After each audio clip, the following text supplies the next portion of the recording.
किसी नगर में कौशिक नामक एक क्रोधी और निष्ठुर ब्राह्मण रहता था। उसे कोढ़ की बीमारी थी। उसकी पत्नी शांडिली माँ दुर्गा की बहुत बड़ी भक्त थी। वह बड़ी पतिव्रता भी थी और कोढ़ से सड़े गले पति को सर्वश्रेष्ठ पुरुष और पूजनीय समझती थी। एक रात वह अपने पति को कंधे पर लाद कर कहीं लेकर जा रही थी। रास्ते में मांडव्य मुनि को उसके पैरों की ठोकर लग गई। अर्षि क्रोधित हुए और शाप दे दिया, मूर्ख स्त्री, तेरा पति सूर्योदय होते ही मर जाएगा। ऋषि के शाप को सुनकर शांडिली बोली, महाराज, भूल से मेरे पति का पैर आपको लगा, जानबूझकर आपका अपमान नहीं किया, फिर भी आपने शाप दिया। मैं शाप देती हूँ कि जब तक मैं न कहूँ तब तक सूर्य ही उदय न हो। मांडव्य आश्चर्य में पड़ गए। उन्होंने कहा, तुम इतनी बड़ी तपस्विनी हो कि सूर्य की गति को रोक सकती हो? शांडिनी बोली, मैं तो माँ दुर्गा की शरणागत हूँ, वही मेरे पतिव्रत धर्म की रक्षा करेंगे। उसकी बात निष्फल नहीं रही। सूर्य अगली सुबह से लेकर 10 दिन तक नहीं निकले। ब्रह्मांड संकट में आ गया। देवताओं को बड़ी चिंता हुई। वे अनुसुईया जी के पास पहुंचे। अनुसुईया जी सबसे बड़ी पतिव्रता स्त्री थीं।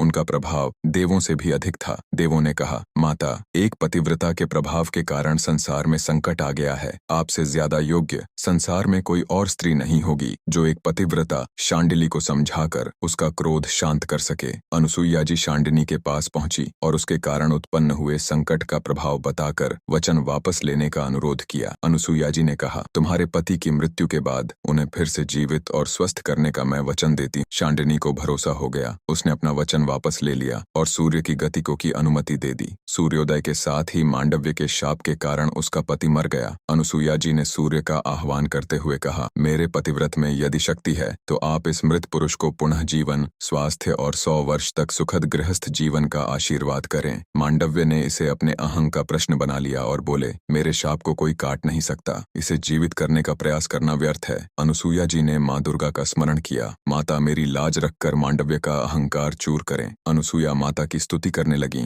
माता दुर्गा वहां प्रकट हुई और कौशिक को जीवन और स्वास्थ्य प्रदान किया। मांडव्य का अहंकार समाप्त हो गया। मांडव्य बोले, आज मैंने 2 पतिव्रता नारियों की शक्ति देख ली। पतिव्रता स्त्रियों में स्वयं भगवती का वास हो जाता है। हे भगवती, मैं अपनी शक्तियों के अनुचित प्रयोग के लिए क्षमा मांगता हूँ। माता ने मांडव्य को क्षमा कर दिया। मांडव्य तप के लिए चले गए। दोस्तों, कमेंट में जय मां दुर्गा जरूर लिखे।